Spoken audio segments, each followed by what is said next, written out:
in the not-too-distant future, following the rapid succession of World Wars III and IV, plus the hidden horrors of secret World War II. There's not much left. All that remains is a place where folks get together to read and discuss comic books. Sometimes they laugh, sometimes they argue, but they always record and upload their transmissions. You've found one of those transmissions today. Welcome to the last comic shop.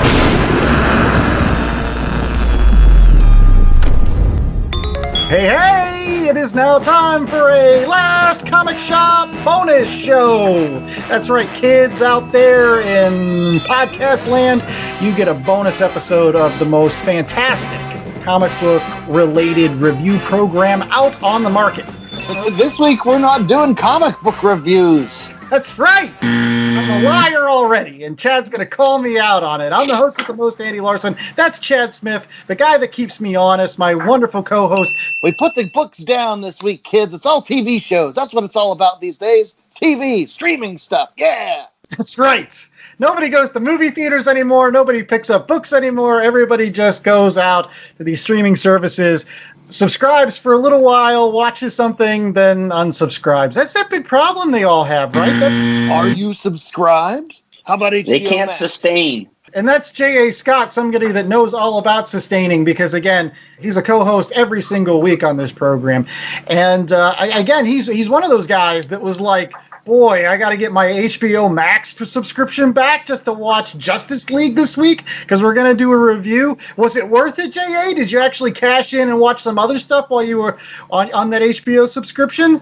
I did, mostly because you get access to TCM. So I was watching some classic movies, did some Capricorn 1. Isn't that like Poseidon Adventure in space? Like it's all about it's like Apollo 13 before there was Apollo 13, right? No. What are you thinking of? This is the one where they fake the moon landing. They fake the Mars landings. Oh, they fake the landings on Mars, and then there's a conspiracy, and then the ship crashes on its way back to Earth, so they have to murder the astronauts. Oh, right. Conspiracy. You know what movie I'm thinking of? It was Marooned. Or AKA Yes. Space Travelers that they did on Mystery Science Theater 3000. Yes, with Gene Hackman. No. What a maroon. But hey, speaking of moon landings, isn't that where Captain America lives now? That's right. He does. That's right. In addition to our Justice League review on today's bonus episode of The Last Comic Shop, we're also going to talk a little bit about Falcon and Winter Soldier that had its first episode last week. And real quickly, guys, what did you think, especially coming off the heels of WandaVision? Did this still continue that ball rolling, that MCU ball rolling?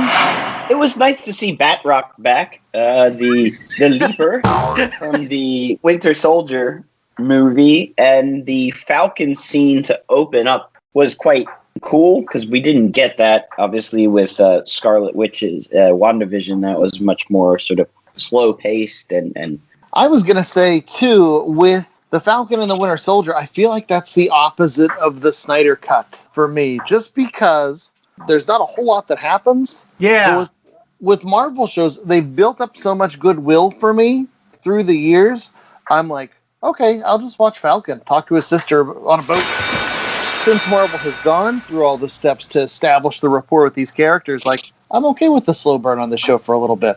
I think it's going to be lots of fun. Right. I see. I was not impressed at all, honestly. I mean, I get that Falcon had a really great action scene to start off that show, but I mean, for a story perspective, it really didn't matter. Like, it was just a way of pumping Falcon's tires and making him look badass. And it did. Like, don't get me wrong. It was awesome. But, like, it didn't advance the plot very much. It didn't do much for me. And I felt like at the end of the day, to your point, Chad, about, like, all these little moments with, like, I don't know, Winter Soldier going out on a date and Falcon going down and meeting up with his sister and trying to save the boat. Like, it had all the earmarks of a Netflix show, like the Netflix Marvel shows where you'd have those episodes where you're like, nothing really happens. Nothing nothing's happening here. Like, I guess the only thing that really happened of interest was the fact that they went to Hydra Cap right at the end of the episode. John Walker, the U.S. agent, and say, yes, here he is, your new Captain America. Screw you, Sam Wilson. Thanks for giving us back the shield, you sucker. See, I don't mind. Much like another movie we'll talk about in a little bit. Sometimes you got to slow things down and then speed things up and then slow things down and then speed things up. And at the end of the day, you might have like a 4 or 5 hour experience. It's just This one's broken up 45 minutes at a time and it's a little bit easier for me to handle. The one question I did have for you guys is whether or not you like the fact that they kept Falcon and Winter Soldier apart in this kind of first episode. Because I honestly thought, from just everything that I saw on the commercials and everything, I thought that they would have gotten together a little bit earlier. I know it's kind of like a slow burn bringing them together, but I thought that they would be, I don't know, they'd be already that cop buddy. I think you had to establish both characters where they were post Endgame. So had you put them together right away, they wouldn't have been able to have any sort of individuality and difference. It would have suddenly gone to cop buddy. It's almost as if the release model could have been changed where they give you episodes 1 and 2 right away. Because I think in episode 2, they'll come together. And then when you see it as a whole, like say if it was the Netflix where they just released the whole season, everyone would fly through episode 1 and probably watch episode 2 almost at the same time. But because they're doing it the week-to-week release model, everyone's going to have to wait. And I do think, too, that since this is unlike WandaVision, where WandaVision was a much more emotional story, I feel like this is going to be more like an action-adventure type experience. And so we'll get there, but it's just the pacing is going to be a little bit different. The one thing I wanted to mention before we got off of this one was it was nice to see other Avengers pop up. Like, I remember post the Avengers movie, there was Iron Man 3, and I'm like, where is everybody else? Yeah. And even in WandaVision, like, where are all the other Avengers? And then we had this opening scene where, like, Falcon's doing all this stuff, and it's like, where's War Machine? And then War Machine shows up in the next scene. That's right. It's still around. That universe is still, like, this feels more like universe building, I guess, or the result of that built-up universe, even more so than some of the other Marvel stuff. Yeah, I think they missed an opportunity with this particular show. I don't know. They could have thrown in Thunderbolt Ross. Like, that would have been a nice little cameo. I don't know. That's just me. Anytime you get Thunderbolt Ross coming onto the screen, it's kind of a little bit more sinister. And you're just like, uh-oh, ulterior motives here going on with the government. And I don't know. I would have liked to have seen them come together a little bit faster. I like the fact that they did say, you know, during Winter Soldier's therapy sessions that Falcon had been trying to call him, and they're trying to be buddies and friends and pals. And I won't lie, I liked Winter Soldier's story more. That's always interesting for me, those kind of ageless immortals, and they're trying to fit in America, you know, the modern society, yet they want to play hipster games at a bar. Like Battleship. He wanted to play Pinochle originally, and I was like, kudos to you, sir, because you're one of the few people that know what Pinochle is. But in any case, the second episode comes out today, so make sure that you're checking that out on Disney Plus. I don't think I have to plug that. I mean, you're probably already excited about it. But in any case, after this commercial break, we'll be right back with more of The Last Comic Shop. We're going to be talking about DC's huge event that happened last week, Justice League, Zack Snyder's vision for what he wanted to do with the DC universe in all its glory or all its chaos. I don't know. We'll see right after these messages. My name is Nicholas Haskins, and I'd like a moment of your time to tell you about the 5th annual live stream for the Cure. To do that, I brought along 2 people whom I couldn't do this event without, Gerald Morris and Dan Brennick. Over the past 4 years, the live stream for the Cure has raised over $30,000 for the Cancer Research Institute. That contribution is helping to fund research into cancer immunotherapy, training the body's immune system to fight all forms of cancer.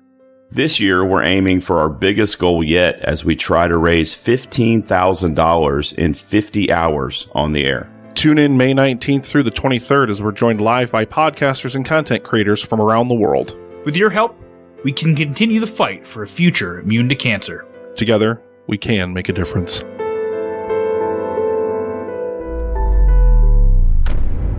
All right, kids. Here it comes. you've been waiting. The Last Comic Shop podcast review of Zack Snyder's Justice League.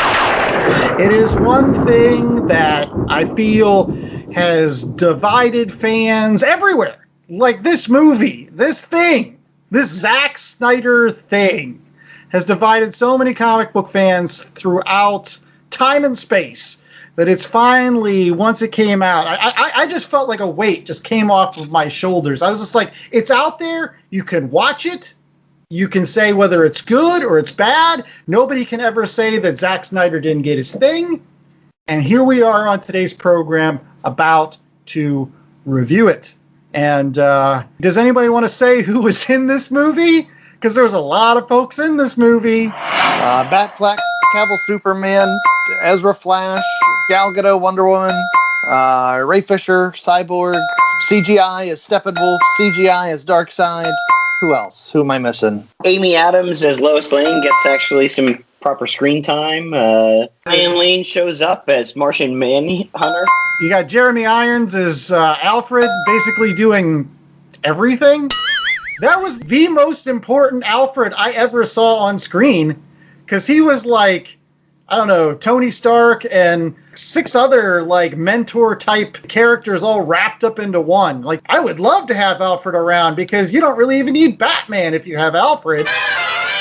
Batman's just the guy that puts on the suit. Alfred's the guy in the chair. Yeah, he's a superhero just with all this droney stuff. But yeah, it had so many folks in this movie, and they just kept on bringing out more and more and more. I don't know, Slade was in this. Slade! I don't know. It just had everybody. And then really quickly, the 10-cent synopsis, for those folks that didn't watch it, it was 4 hours, about 3 boxes.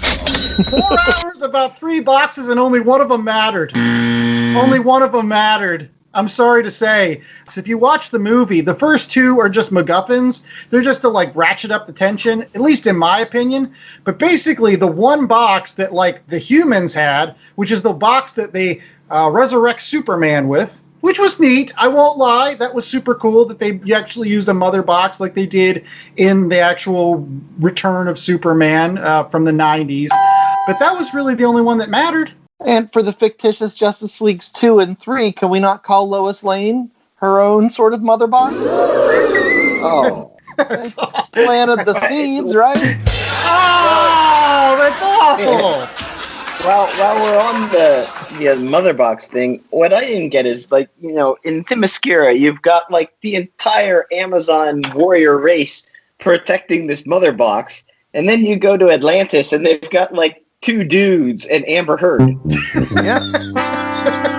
Those 2 dudes were tough. They went down like punks. They lasted all of 5 seconds. No, you know who the real punk was? Steppenwolf. Because every single time he'd actually get into a fight, like he would just grab the mother box and zoom off. And you never really got to see him get a good fight until the end. And he got his comeuppance. I was happy about that. You and your antler. Yeah. Is the antler part of his head? Was it a hat? Yes. Was it? I think it's a bony protrusion. I think it's an antler, like a deer. So, like, was his balance off or anything? Like, he seemed fine without it. Didn't seem like it hurt him. I wonder if, like, his whole race has them. And maybe they, like, rub them against trees to make sure they don't grow too long. Or... Yeah. No, but I'm serious. It was very satisfying to see him get his comeuppance in the end. Just because I thought he was a punk ass the whole movie. He just kept on running away. And then saying, ha ha ha, the Amazons are terrible. But I didn't really even fight any of them. I thought he was tougher than Darkseid. Like, everybody's building Darkseid up to be this big old badass. All he does is get his butt kicked in this and stand around and be like, oh, I'm going to go and fight other people eventually. Remember that time they kicked my butt? Oh. The worst thing about Darkseid is he didn't get a veggie tray. Oh. I'm just going to say that out loud. I would have loved for them to bring Mitch Gerard in and just say, hey, give him a veggie tray, and just have that little scene where he's dunking the carrot sticks. Because that would have been great. The double dipper. It would have added too much levity to this very somber proceeding that we got for 4 hours. And as my initial thought, I will say this. I know that I just said some things about the mother box, and I didn't think anything mattered in that. But I'm not going to be one of these folks that comes on this show and says that I hate the Snyderverse and I hate all the Zack Snyder movies. I really don't. I could take them or I leave them. They're not bad. And for this particular movie, I'm kind of conflicted because there were some good points. I liked some certain points, and I didn't like some other points.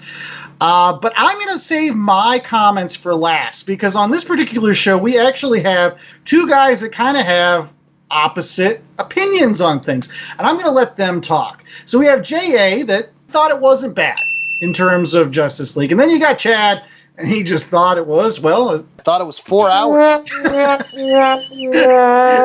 you go. So, J.A., what was one really great thing that you liked about Justice League? I like that they developed characters that we hadn't seen in other movies better. So, one thing that we talked about, I think, was how Marvel set up their big Avenger crossover movies with all the individual movies. And they played this long game and they had mapped it out and they set this all up where DC saw that and was like, let's just jump to the end as quick as we can. So we'll have one movie of Superman, we'll have one movie of Superman and Batman and Wonder Woman, and then we're ready for our big Justice League movie, even though we hadn't met The Flash yet, we hadn't met Cyborg yet.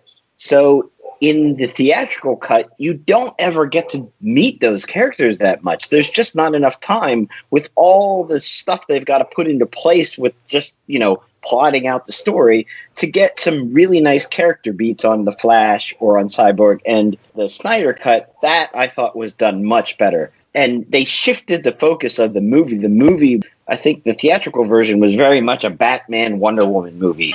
Batman and Wonder Woman bringing the team together, and the Snyder cut is much less focused on just those two. It's more focused on the team. Cyborg is much more important, which I liked because I think he's really the heart of this movie.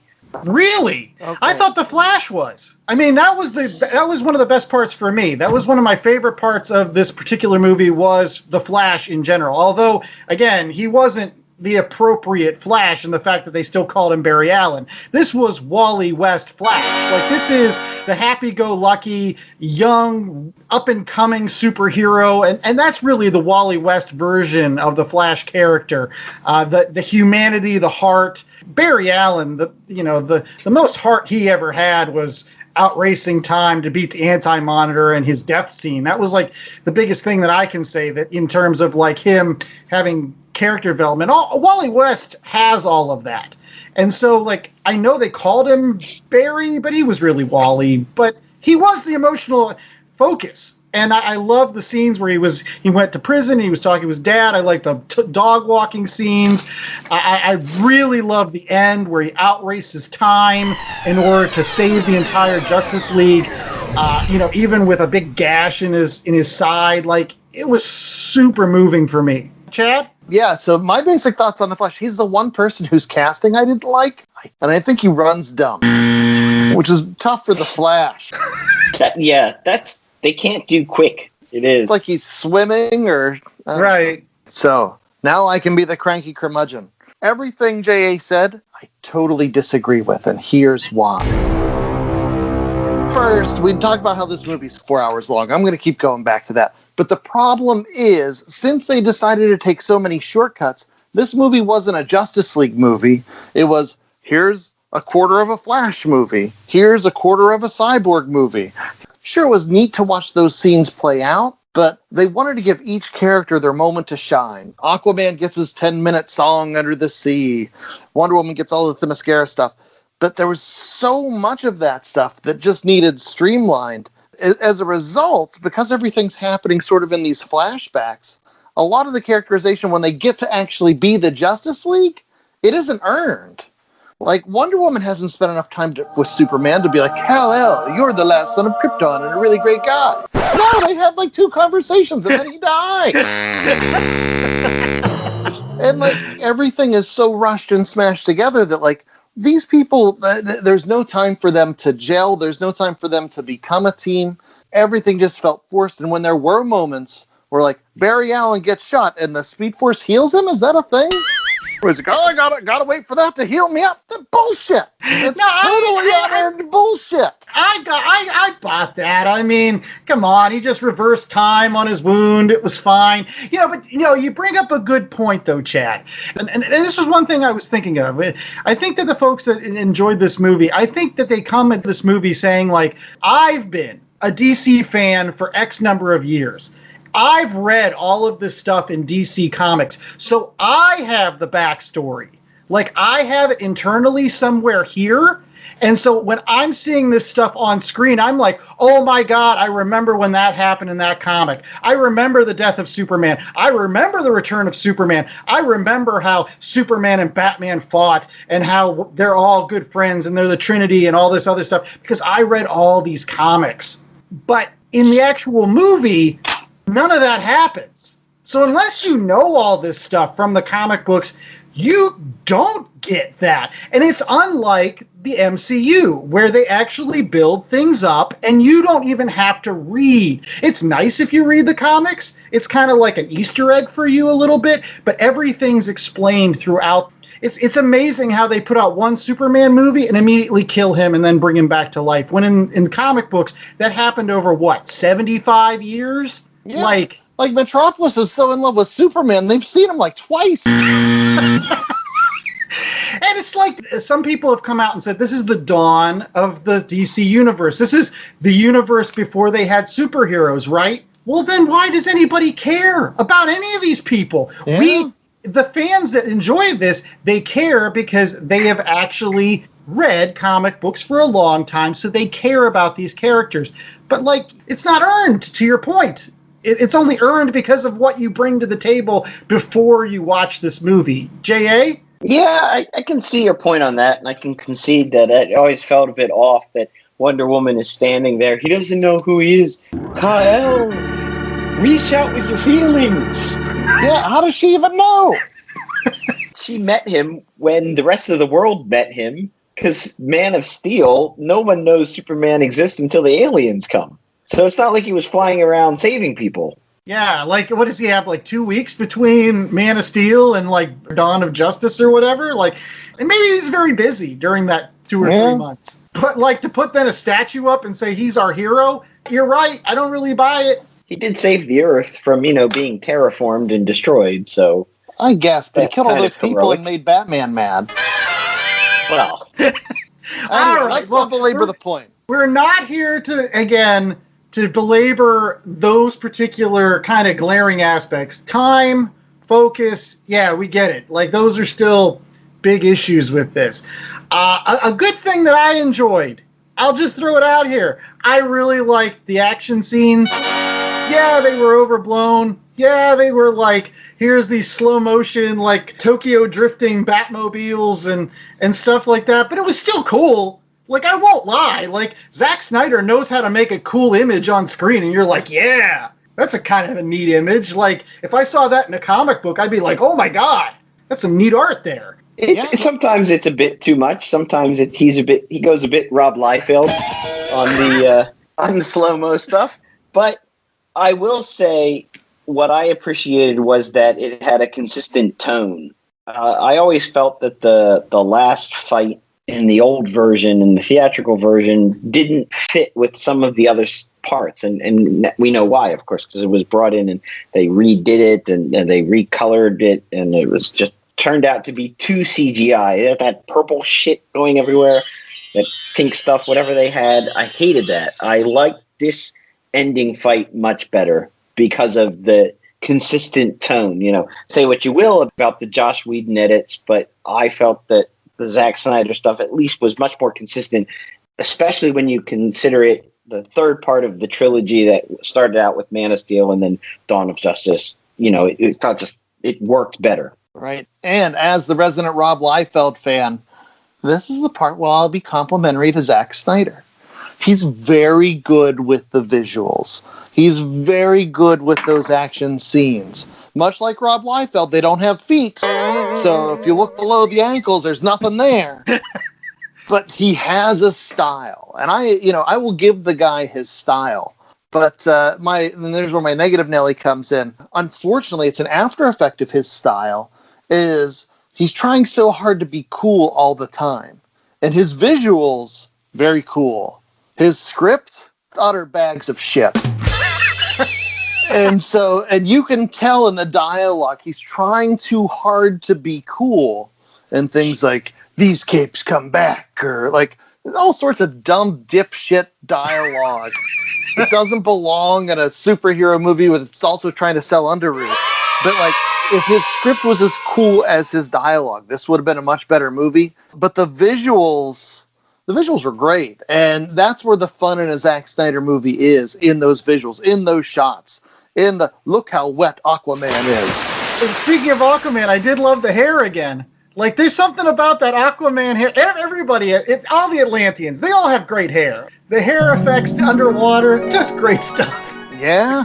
Everybody uses Pantene 3 times a day. It's wonderful. No, one of my favorite parts, actually, other than the final battle scene, I really like the flashback battle where Darkseid first came to Earth, and there was just, like, rando jabroni superheroes that, like, nobody knew, like, Lightning Dude. Zeus and Ares? Was Green that Lanterns? Zeus with the beard? Like, looking all like like King Leonidas? Like, he was like, I'm King Leonidas, but I've got lightning powers. What about, who was Axe Guy?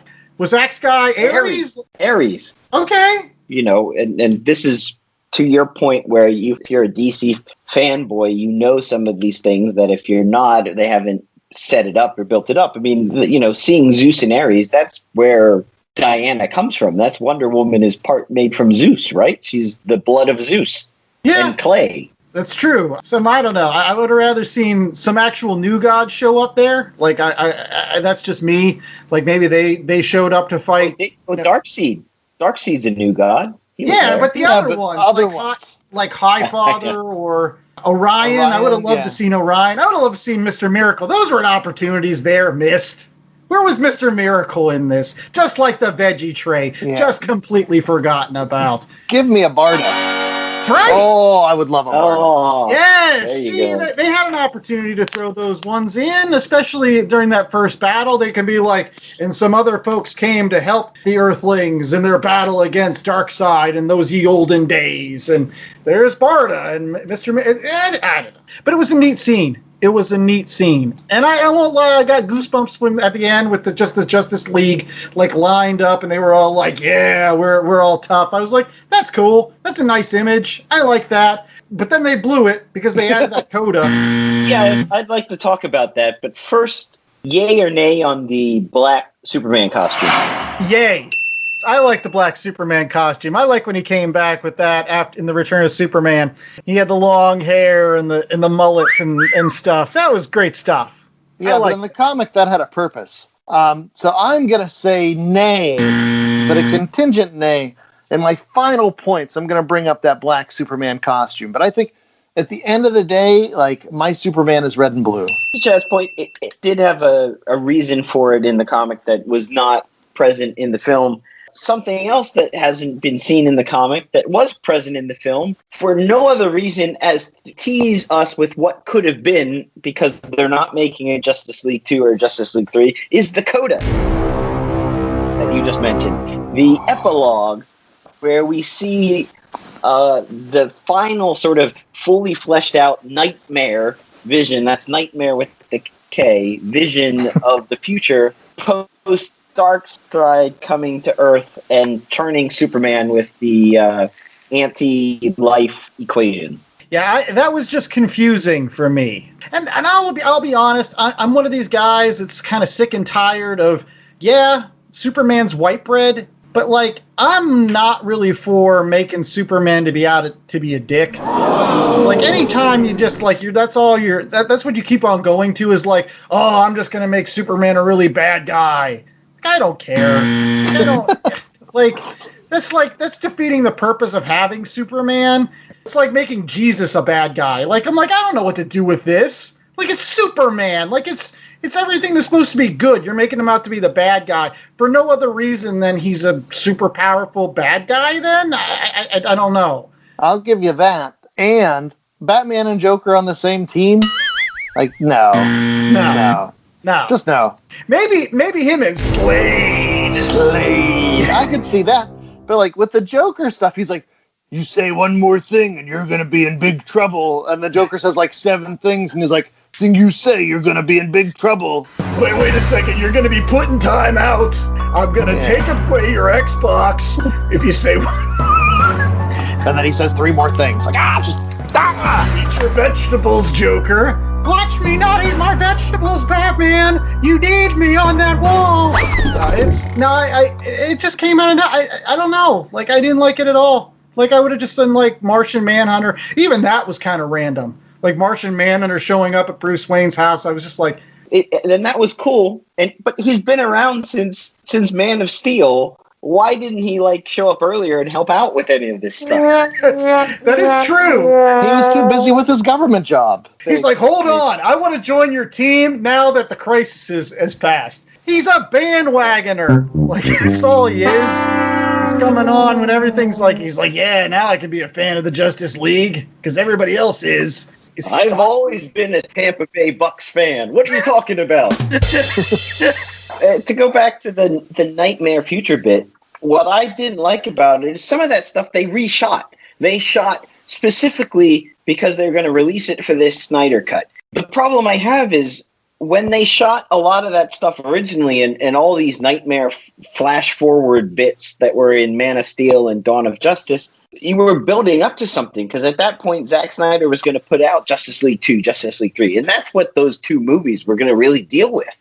You're giving fans, well, this is what it would have been if they hadn't fired me. It's a giant you to the fans. Yeah. I would have loved to see a whole movie where, basically it's Darkseid comes down and Batman turns bad and Lois Lane dies and all this thing goes to hell and it's this horrible future. It's what you love. It's future apocalyptic stuff, right? Yeah. And then it's the whole, obviously the plot revolves around Batman building the treadmill so that Flash can go back in time and try to change things. And then, somehow they undo what has been done. And that would probably be Justice League 3, but we'll never see that all. So why are you teasing that? Is that just like a big FU to everyone? No, it's not that. It's the fact that, like, for the last, 6 years, all we've had to hear about is, release the Snyder Cut. Now we're going to hear, release Justice League 2. Why don't you do it? Warner Brothers will never give Zack Snyder his moment in the sun, even though we gave him 4 hours. He's like, release his rest of his vision. And it's just to keep that wheel moving. I don't know.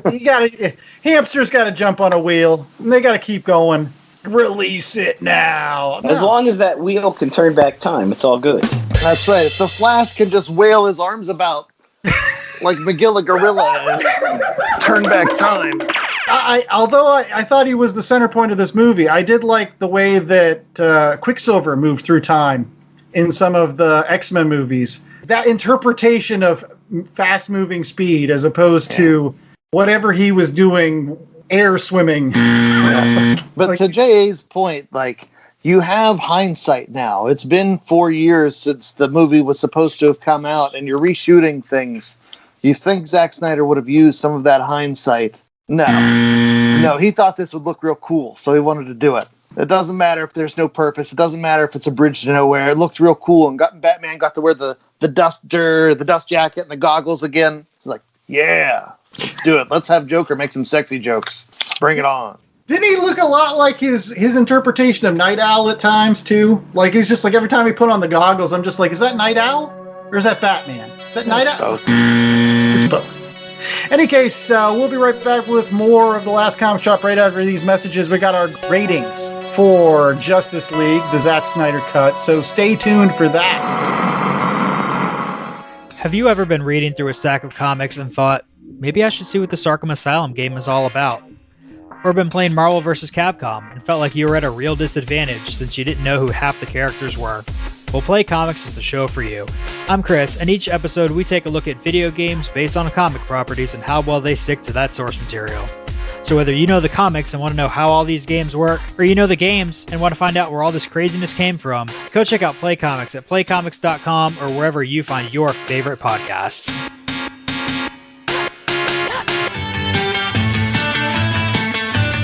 Hey all, I'm Frank. Join me and my friends as we talk about all things geek. Here at Geek Freaks Podcast, we go over the weekly news of everything in geekdom, from movies to TV, to video games, and comic books. We also have a growing YouTube community.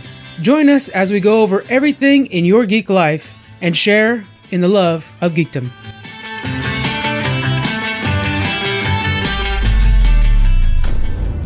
All right, we're back with more of The Last Comic Shop, and it is now time for our ratings, where we discuss what we liked and disliked about Justice League, the Zack Snyder cut, one more time, except also add some sort of number value to those thoughts, because that makes it much more official. At least that's what we've heard. That's what real critics do. And guess what? We're not those. We're just a bunch of jabronis that get around a mic and you listen to once in a while when you're driving to work. Yeah, but we keep a chart. Yes, we do. We put the data in numerical form, and it's on a chart somewhere, so don't worry. Yeah. Chad always likes to do those for like anniversary shows where we bring out our chart and we talk to our fans and we recap what we've done and what the best ratings were, what our overall average was for. The kids love data analysis. They do. That's it. They do. But did the kids love Justice League, the Zack Snyder's cut? We'll see. J.A., what is our 1 out of 4 rating scale for this bonus show? Though I figure no one's going to give it a 4, so it's going to be mother boxes. Unless you count Lois. All right, so we're going to start off with J.A., who I think might be our most positive review. So with J.A., how many mother boxes are you giving this sucker?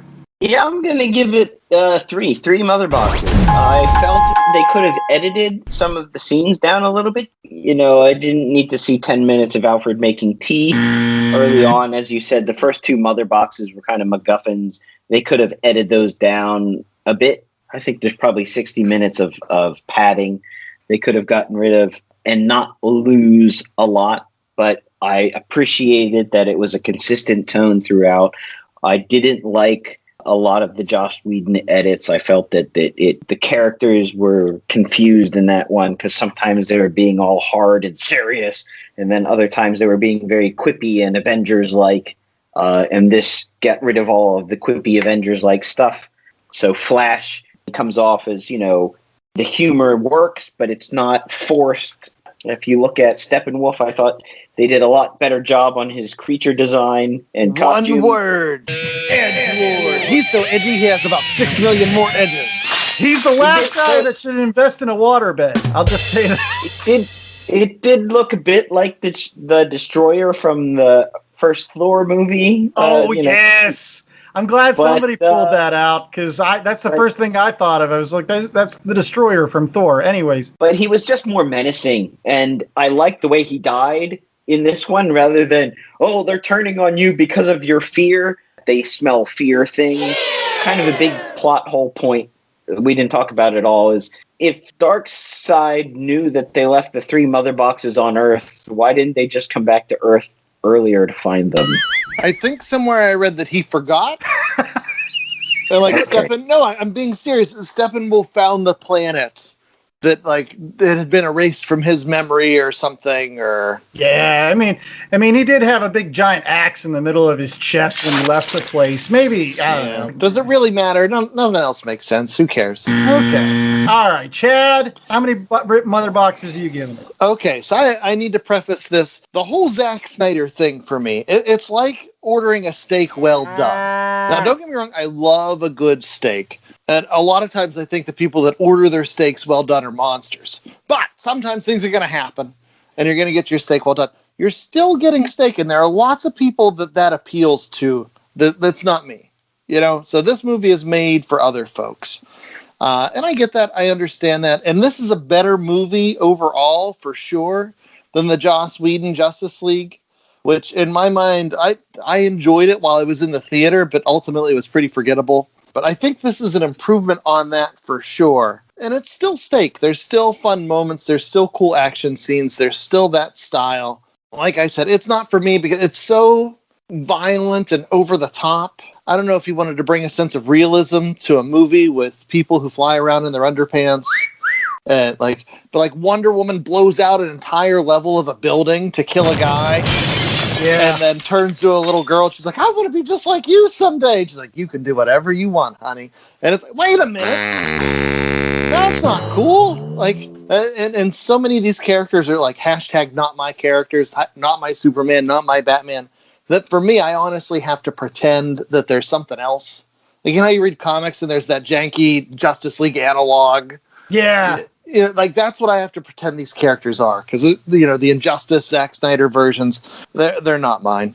But for the people that like this stuff, if you're not as concerned about the cohesion of the plot, but you love those visuals, and trust me, I'm there in other areas sometimes. I already mentioned I'm a Rob Liefeld fan. Like, I get it. This is for a lot of people. And so I just wish the guy didn't try to include every idea that he thought was cool under the sun. He needs someone there to be like, hey, Zach, that's a great idea. You don't have to have it in this movie. Let's try to keep it under 3 hours. Maybe shoot for 2 so you could make this commercially successful. And that was just the hardest part for me, was the 4-hour-long length. And the fact that I couldn't watch it with my kids. As a dad, I don't have a lot of time. And it was real funny because the first night I tried to watch the movie, it was a comedy of errors in my house. My wife was sick, so she couldn't get the kids to bed. I was trying. I'm real bad at that all the time. So fast forward to 11 o'clock after me trying to get the kids to bed for 2 hours. My 3-year-old comes down the stairs and I'm like, oh, I just want to watch this 4-hour-long movie. And she curls up on my lap and I'm like, hey, sweetie, you should probably go to bed. Daddy's watching a movie and it's going to be pretty scary. And my daughter's like, you don't have to be scared, Daddy. I'm here with you. And it's like, aw, but I don't want you to see Wonder Woman decapitating Steppenwolf.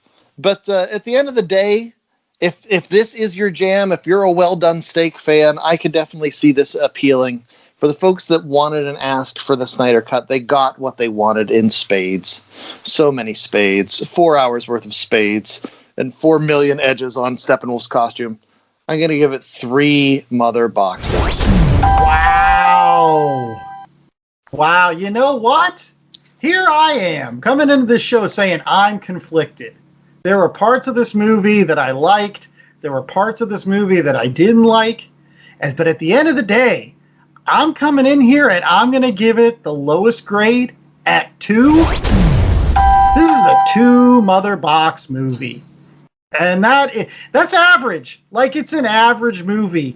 And, it could have been 3 if he wouldn't have put hallelujah at the end of the credits. Because I was like, does he just like this? Does he get extra royalties every time Leonard Cohen songs are played? Because every time I hear this, all I can think of is that cringeworthy scene from Watchmen where I had to watch Silk Spectre and Night Owl have sex in a chair. And I don't know, I didn't need to see it. And I didn't need that in the end of the movie either. I was just like, all right, whatever. So I was gonna give it 3, and then that happened. I actually, honestly, it was because of the end. I was gonna give it a 3, and then that whole Coda thing happened.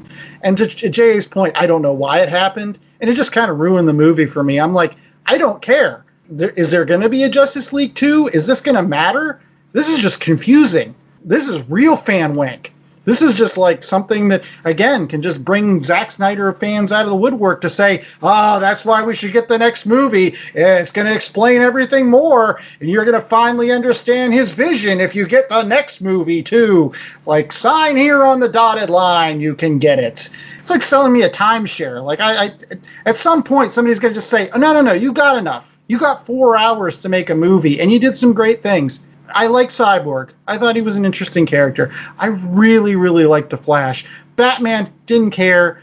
Wonder Woman, really didn't care. Aquaman, actually not bad at times. Aquaman was kind of neat. I get that, being a drunk rascal. That's me to a T sometimes. Superman, though, again, at some point, you just got to give me a nice Superman. My favorite scenes with Superman were, him taking the axe, from Steppenwolf and saying not impressed. I was like, okay, that's a Superman I can get behind. The other one was when, at the end, when he was actually nice and thanking Bruce for getting his farm back. He's like, yeah, I bought the bank. I was like, oh, that's a nice little moment. I like that. That's cute. Where's that? Where's that Justice League? Where's them being friends and pals and buddies? And Bruce could have just paid off that loan. He didn't have to buy the whole bank. That's right. But it was funny that they did that. So I don't know, two great action sequences, way too long. And again, there only needed to be one mother box. Could have shaved half an hour right there. So, any case, what you're not going to shave is recommendations out of our show, because we're always going to give them to you on the Last Comic Shop. Other things that you can check out on, I guess, HBO Max, at least for me. Like my recommendations coming out from HBO Max, and it's a better version of the Justice League for sure. But I'm not going to give mine right away. We're going to start off with Chad. Chad, what is your recommendation for this particular program? Okay. You like Batfleck? Which I do. I think the casting in this movie is so good. I would have loved someone who made the movie that I wanted to see work with this cast. But Ben Affleck, you may or may not know, had appeared in another superhero movie a few years back. I remember it was Valentine's Day when I took my wife to see it. Aww. It was, I think, 2003's Daredevil, which was a train wreck. It was not so good. I mean, I liked it. I enjoyed it at the time. It was not a great movie. But years later, they released the director's cut of Daredevil. And it takes that Daredevil movie and it accentuates the good parts. I mean, you had Michael Clark Duncan as the Kingpin. He was badass. You had Ben Affleck as Daredevil. He was really great.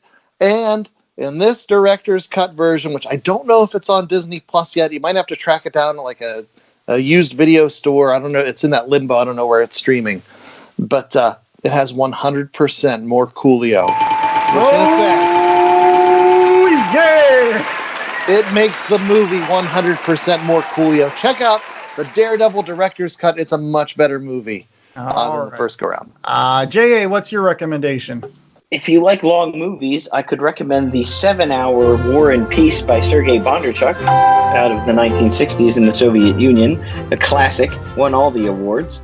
But I'm guessing not many people are going to want to watch all 4 parts of that. So I recommend, and actually it's one for me as well, the Rogue cut of X-Men Days of Future Past. X-Men! What this does is restore all the scenes of Rogue and the beloved Anna Paquin into Days of Future Past. She didn't make it to the theatrical cut, but the Rogue cut is considered by many to be the definitive version of X-Men Days of Future Past. One could argue the last good X-Men movie. Yeah, it was the last one I enjoyed, for sure. Right. I gotta say it's probably the second best one. Like, I think X2 and then that one, because I don't really think of Logan as an X-Men movie. Like, Logan's something else, I guess. But like, yeah, and I don't think of the Deadpools either. But it's like X2 and then Days of Future Past, and then everything else is like meh, whatever. But yeah, that's one I've never seen. So like, yeah, maybe I'll have to track that one down too. Yeah, I mean, it's the last one with the original cast. I agree with you. Much better. I would probably put X2, Days of Future Past, then the first X-Men, and the rest. I mean, I liked First Class. That was fun. Oh, First Class. Okay. Well, First Class, it's okay. Yeah. No, you're right. Anyway, Right. Andy, what you got? Yeah, so my recommendation is, again, I think a much better version of the Justice League that you can find on HBO Max right now, and that is the Timverse version of the Justice League. For those folks that grew up in the late 90s, early 2000s, we were honored to have Bruce Timm, who had created Batman the Animated Series, that created a terrific Superman show, which is, again, finally on HBO Max as well. He put all those characters together and he gave us a Justice League show.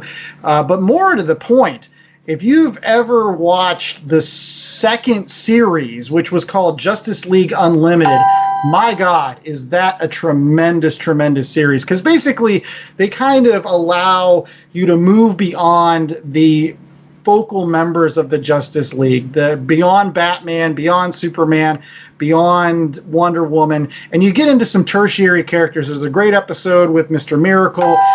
There's a great episode where Wonder Woman gets turned into a pig, and then Batman has to sing as a lounge singer in order to get Cersei to cry or something so that she'll reverse the curse. The greatest thing about Justice League Unlimited, too, is a lot of the episodes were written by one of my favorite comic book writers, which is J.M. DeMatteis. He wrote a lot of the scripts for that particular show, and you can tell his episodes have a lot of heart. They have a lot of humor. They have a lot of great characterization to them. And there's a really neat storyline moving on underneath all of those episodes where the Legion of Doom with Gorilla Grodd and Black Manta and Lex Luthor, they're all like secretly building their supervillain team to fight the Justice League. And it's just great. And it's available on HBO Max right now. So go out there and watch Justice League and then watch Justice League Unlimited. It's a much better version than the Zack Snyder one, I'll say that much. That falls into my zone where I was kind of not paying attention to superhero stuff. And so I've never watched either of the Justice League shows. It's definitely on my list. I have to get around to that sooner rather than later. Yeah, can't recommend it enough. And I also can't recommend getting out to our website, www.lastcomicshoppodcast.com. It is our fantastic place where you can rate, review, and subscribe to all of our terrific podcast episodes, including some of the ones that we just put out. But earlier this week, we did our review of Invincible, which is still available. You should go check out that episode because, again, Invincible's dropping today as well. So next week, we've got 10 of Swords. Finally, we're talking about Jonathan Hickman and more X-Men. And graphs and charts. So rate, review, and subscribe on Apple Podcasts, Google Play, Stitcher, Spotify, iHeartRadio, TuneIn, YouTube, CastBox, Amazon Podcasts, all those great places. And also, J.A., what else can they find out on our website every single day? They can find merch. And special this week is black costume merch. So if you like your merch monochrome, come to our shop. We don't even need a reason. Did you get to say what was your thing, Chad, about the black costume at all? Oh, yeah. So, the whole thing about the black costume, that's when you get that steak well done, and you're like, why is this part all black? Whatever, they burned it. That's what I was looking for. That's what people want out of the Snyder Cut. They want their Superman burnt. A nice burnt umber, a nice black costume, maybe some peppercorns in there. It's what the people want. What else do the folks want in terms of making sure that they can get Justice League-related comic books, Chad? There you go. Well, since we are the last Comic Shop podcast, it's always nice to note that we are probably not the last comic shop. You can find a local comic shop using the www.comicshoplocator.com and find all those great Justice League stories. Find those DVDs of the Justice League cartoon. Find some pretty awesome stuff and support those local businesses. Yeah, I actually used it just last week. I was traveling a little bit. I was down in Charlotte, North Carolina. My wife looked at me and said, "Where is there a comic book shop nearby? Maybe you could spend an hour there to get out of my hair." And I said, you know what? ComicShopLocator.com. Found my comic shop right there. Heroes aren't hard to find out there in Charlotte, North Carolina. So if you're in the Charlotte, North Carolina area, that's a great shop to check out.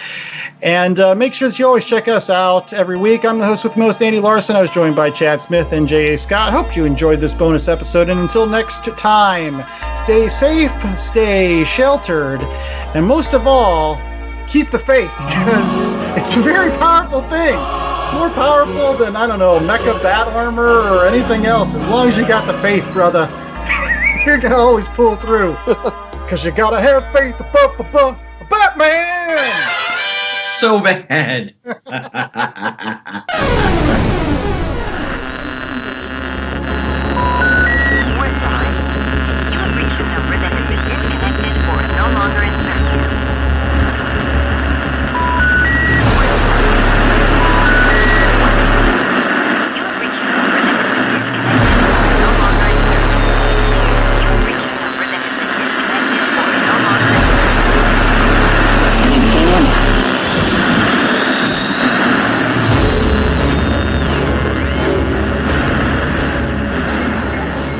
The Last Comic Shop was a 2021 Black Angus production.